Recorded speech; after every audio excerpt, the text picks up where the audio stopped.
Yay. So we're going to do tonight a little differently than we normally do.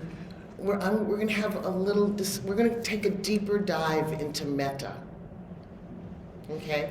So we're going to kind of look at the whole practice of Metta, where it falls in the teachings, and then we're going to practice it. And so we'll have our meditation from quarter of to quarter past. But I'm going to be guiding you in a particular way. And then we'll have time to finish up in Q&A. Okay?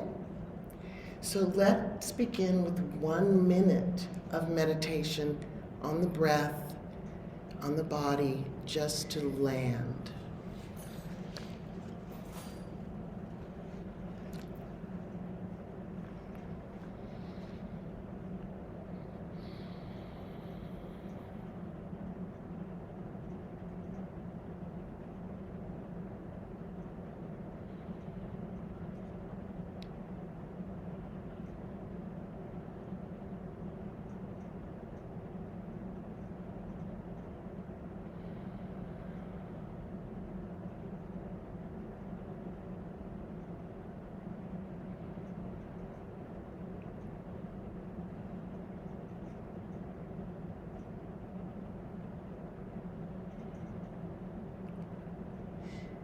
Okay, everybody, as I speak with you, if you choose to close your eyes while I speak with you, that's fine. So I'm not going to go into a lot of detail about the teachings. You guys have heard that from us many, many times. Translation, I will speak about a moment, because loving kindness is the most typical one that we use and hear. Bhante Ji, who's fluent in Pali, he translates it as loving friendliness. And Ayakama says love. Metta is love. So, first of all, I want to pause. And how about the walking Metta beings, the monks? So right now, they're finishing up their program. They arrived in DC yesterday, and today, I know, how many of you have been watching them, following them? Okay. So tomorrow they leave, and they really are a beautiful example of Metta in action. So this afternoon I tuned into a little bit, and they said a couple things that really I wanted to mention for this talk. Panyachara, the lead spokesperson, he said, you know, we're not bringing peace. We're not bringing peace to you all. You already have it. Everybody already has it. But you have it like locked in a box somewhere. So the key to that box is mindfulness. And I just want to say that inherent in mindfulness is metta. The Buddha was enlightened at 35 years old. He didn't have to do anything about, he didn't have to share it. But out of love and compassion, he taught for the rest of his life, every day, for 45 years. Inherent in mindfulness, when we close our eyes, when we bring our attention to the present moment awareness, we're calming our nervous system. We're giving ourselves loving kindness. We're giving ourselves care, caring concern, and open listening, an open heart. So that, so the other thing Panyachara said today, he said, some of the time they were abused by onlookers and people who wanted to argue religion with them, and some people they pressed their exhaust and left them in a smoke. But when he said when he got into a conversation with somebody that wanted to argue their religion, he let them speak, and then he just would say, may you be well, happy. May you be well, peaceful, and happy. And as you know, he's been saying that the whole time. They've been saying that the whole time. What does that sound like? Metta. He doesn't use the word metta. He uses the word peace. So anyway, what a blessing they've been to us. I want to honor them by just bringing that up. So metta is central in the teachings in terms of, you guys hear us say often how our actions and speech, the way we show up, is dependent on our mind states, right? So it's the first two phrases, first two of the Dhammapada. The first one is, all mental states have mind as their forerunner. Mind is their chief, and they are mind-made. If one speaks or acts with a defiled mind, then suffering follows.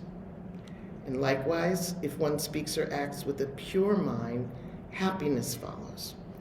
So we start to get a sense, and however we incline the mind, this is from another sutta, that becomes, whatever we ponder frequently becomes the inclination of our mind. Okay? So does everybody agree that our mind state is probably the most important aspect to living a healthy life, is your state of mind? So, of course, health, physical health too, but state of mind affects physical health.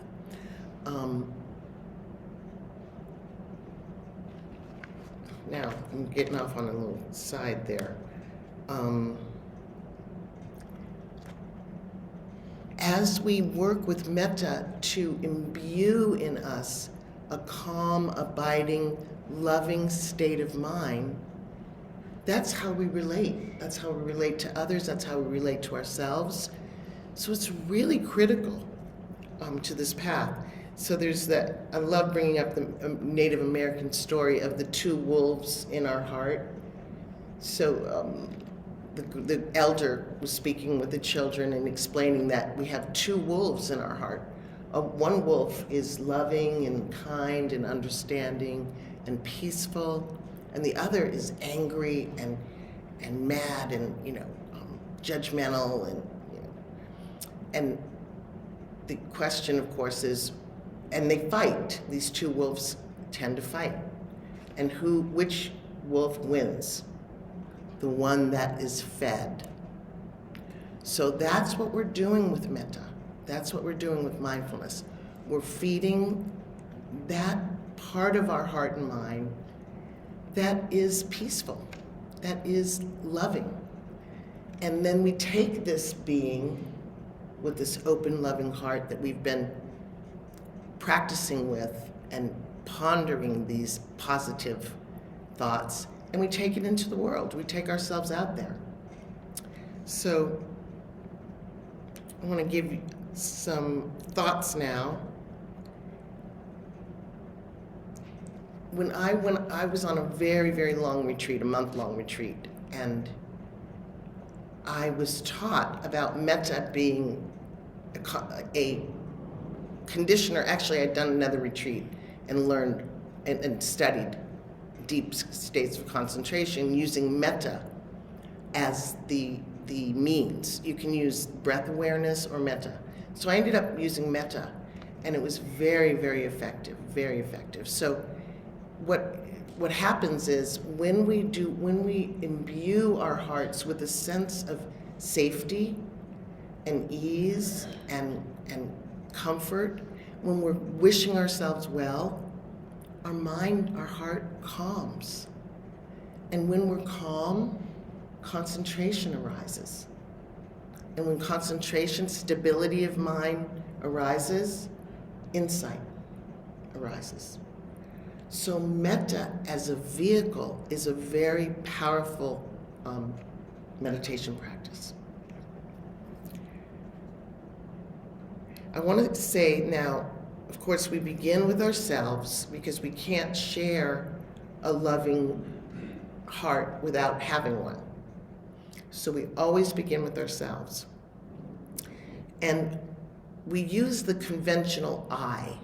May I feel safe. May I be protected from inner and outer harm. May I be happy.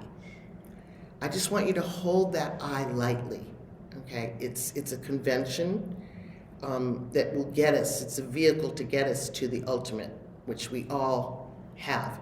So like Bhante Panyachara said, we're not bringing you peace, you already have it. We're just helping you unlock it. We're just reminding you to unlock it, to practice mindfulness, to practice to stay in a peaceful state of mind. So you can't, just remind you can't get it wrong. You're not trying to do metta to make your mind and heart open and loving and kind. You're not trying to, because that's greed. That's desire to make your mind a certain way. You're just trying to create the conditions to allow what's already there, okay? Creating the conditions, again, relaxing. Really making sure that you feel safe. So you can stay with that one. Sometimes I will just do safe.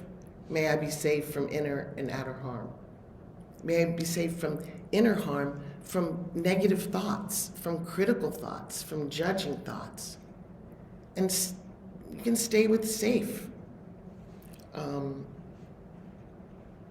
Another little thing you can add to help you get out of the way and allow this lovely state of mind to arise is just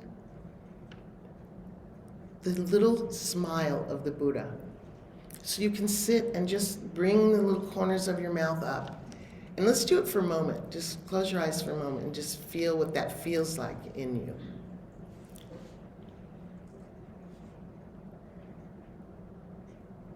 And sometimes we have to kind of get around this idea of feeling like we're being insincere. We're just doing it, you know. Just try things. Try it out. See if it works for you.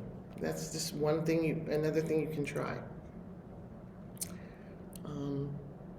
So the 4 classical areas that we're inspiring is we want to feel safe. We want to be happy or peaceful, healthy. These are things that can really be in the forefront of our minds.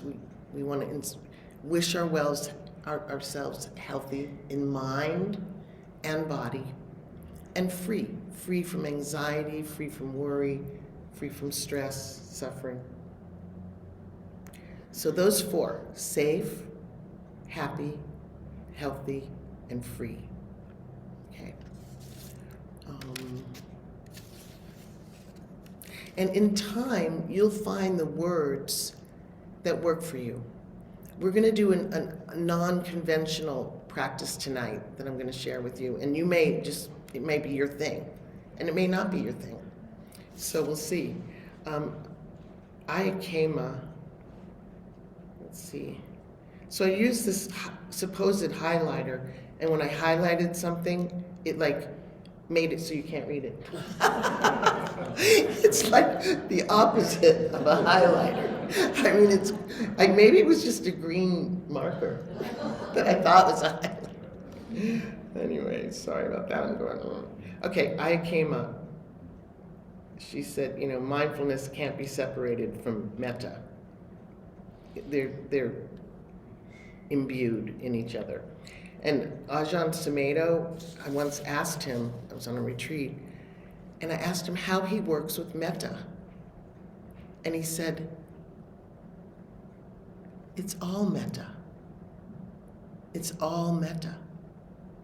So, when you think about little young children, how they make friends so easily, how they're just so open and to other people around them, and they'll talk to anybody, and then as we get older, we get guarded.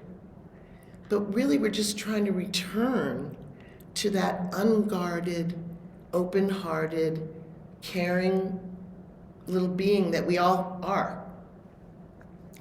So, in time you'll find your own words. So traditionally we start with ourselves, then we go to someone easy to love. So I might even ask you now to picture the person that you're going to work with. Just pick one person as you can. It doesn't mean you love that person the most. Don't worry about that. Just pick a person. They could be no longer alive. It could be your parents or grandparent. It could be an animal. It could be your pet. It could be a dear friend. It could be a grandchild, or it could be your benefactor, someone who really cared for you growing up or taught you, a really important teacher. So those are the possibilities for the second round. And then the third one is a neutral person, so somebody that you don't dislike or really don't particularly like, but you want to share your heart with them. It could be a mail carrier, someone you see in a shop, somebody you work with, or neighbor, somebody. The next person will be a difficult person. And if you're not used to doing this, don't pick the most difficult person you know. Okay. But again, this is about, they need metta maybe more than anyone. I mean, if they're difficult, if they're tough to work with or be with, they're not happy. They're suffering. So try to find some compassion there. And then all people, all beings will be the last. So, are we game? Okay, let's begin with a very comfortable posture.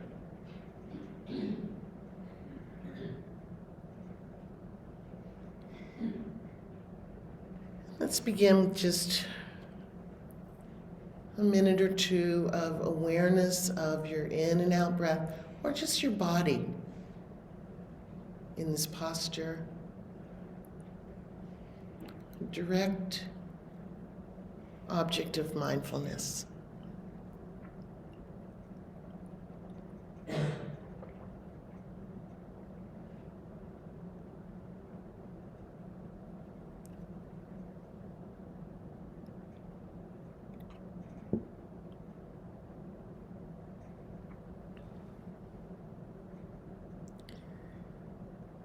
And then imagine that there's a beautiful flower garden, fragrant, multicolored, and it's in your heart.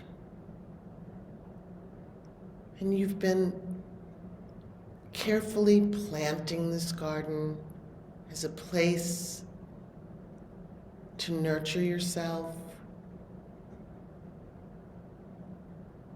as a reminder that this garden is really for you to enjoy. It's a gift that you give yourself. When you're there, you feel safe, you feel at ease, calm, happy, feel strong,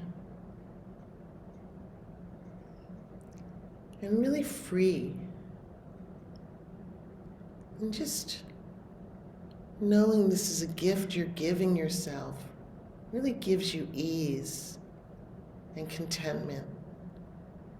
So you're in this garden and you're going and picking flowers. You're picking them for yourself. You're creating a beautiful bouquet from the different shapes and colors and fragrances. And you're gathering these. And as you do, and you're doing this for you, you just feel happy that you really do care for yourself. You really do want yourself to be happy and at ease. You want to be healthy and free from worry.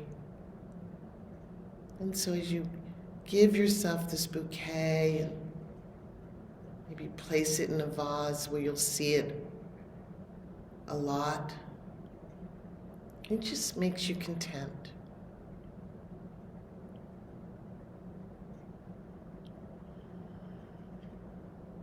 And just take a moment to look at your bouquet and to enjoy that you've done this for yourself.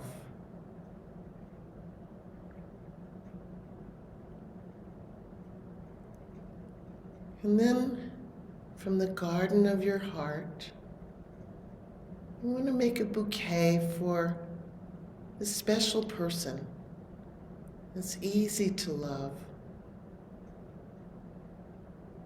And so you're moving through and picking and creating maybe the colors they would enjoy, that would make them feel at ease. Maybe the fragrances they would enjoy. And you're creating really such a beautiful bouquet. And you just are happy thinking about that this will make them happy.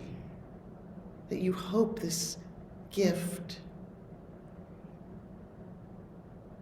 makes them happy and feel loved and at ease and free from any worries. And as you tie the cord around your bouquet, as you hand it to this person, now you're going to hand it to them. Look in their eyes as you're bestowing this bouquet to them.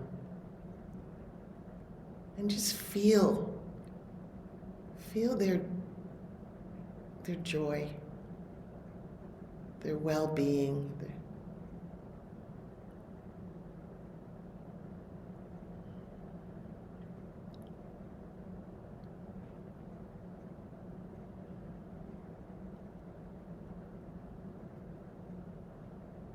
And now you've decided you really want to make bouquets for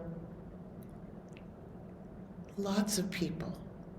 And you're thinking about the people that maybe take care of you or that you come across frequently that you don't really think about very much. You don't really pause to wish them well. Wish them ease and peace and safety. And so you want to make a bouquet for them. And so bring this being to mind and begin to gather this special bouquet from the garden of your heart that you're going to offer to them. And so you can picture yourself encountering them and whispering to them, I have something for you. And then giving them this bouquet. This is a bouquet from my garden that I want to give to you, because I want you to feel at ease and happy.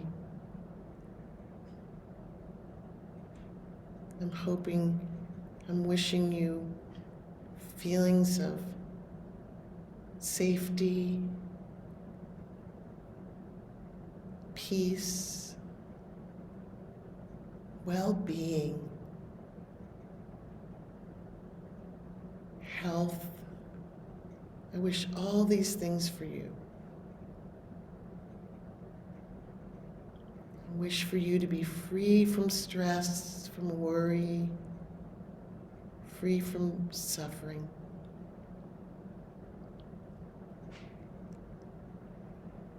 And you can picture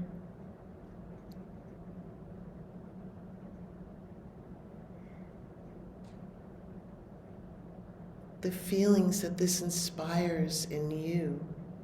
And just tune into that for a moment.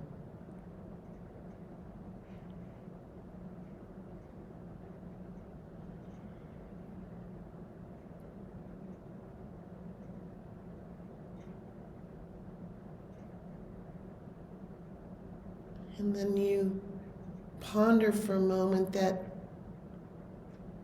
there's a person who is difficult in your life. And maybe if it's not someone you know directly, maybe somebody you know on a larger stage of life, somebody you know of, and you're going to picture and really come to terms with their struggle. Why they're so difficult. Why they're so angry. And you really don't need to know why. You just want to alleviate their stress, alleviate their suffering. Bring them into your heart of compassion and loving kindness. And so you begin to contemplate these things as you begin to pick from the garden of your heart a beautiful bouquet. Because you do want, you know everyone does want to be happy and feel safe, just as you do.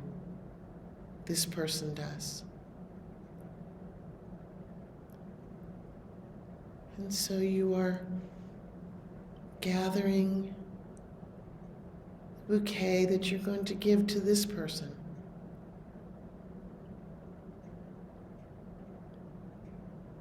Carefully choosing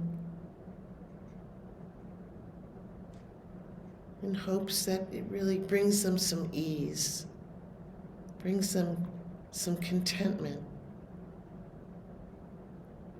makes them feel safe.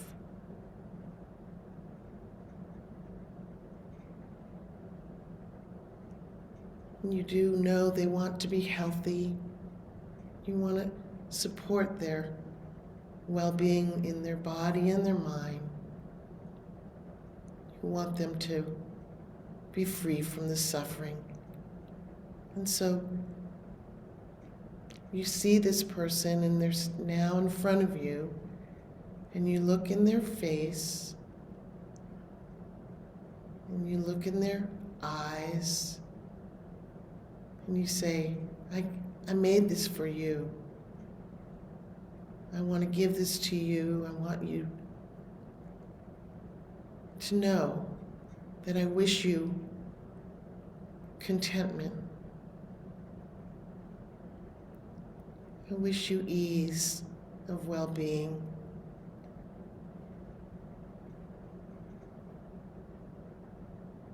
I wish you health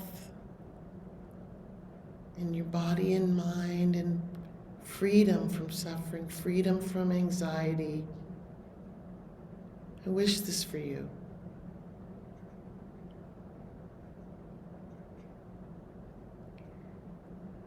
And as you return again to the garden of your heart, you notice that where you've picked the flowers, more have sprung up.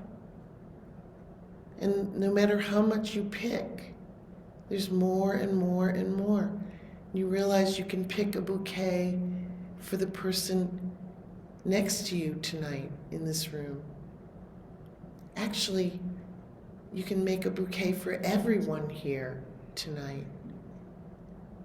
No matter how many bouquets you create, that you make, it's never ending.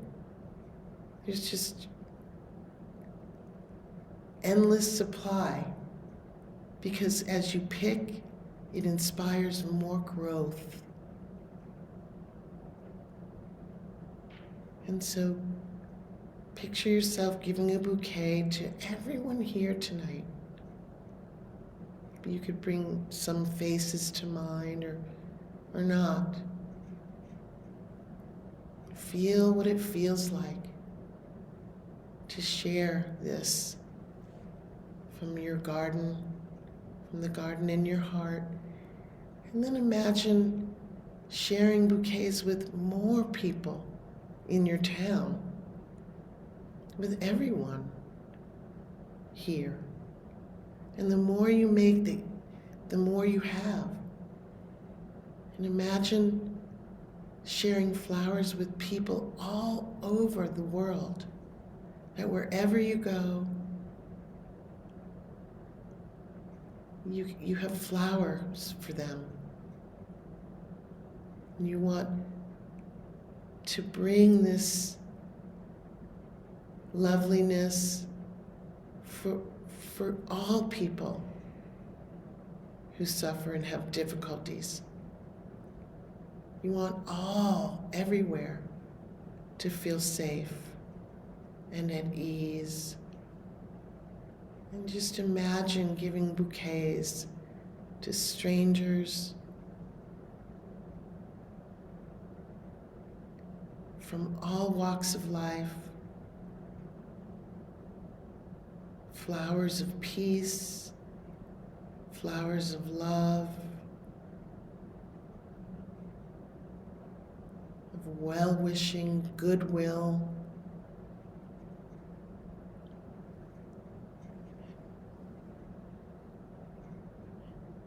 And ease.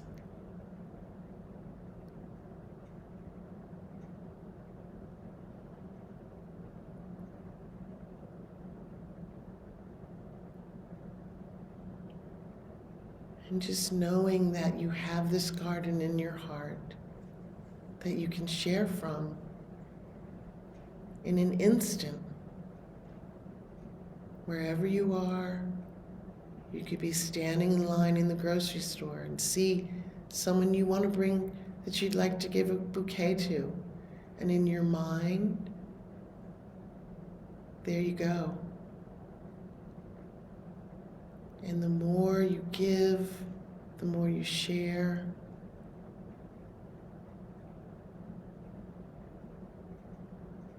The happier you are. The more you smile in the world.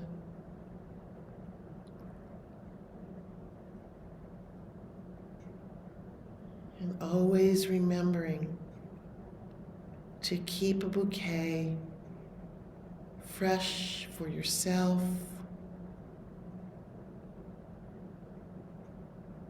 to keep your garden watered, healthy, weeded,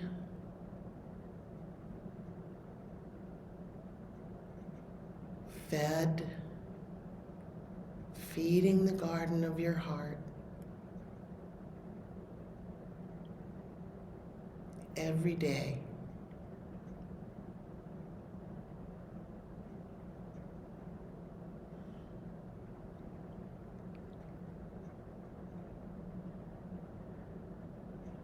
Now we can encourage you to continue Metta, and you can use the traditional phrases on your own if you like.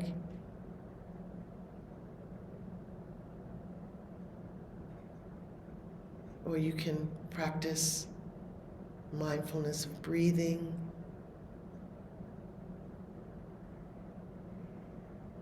of loving awareness, until the end of our meditation period. You'll have some silence.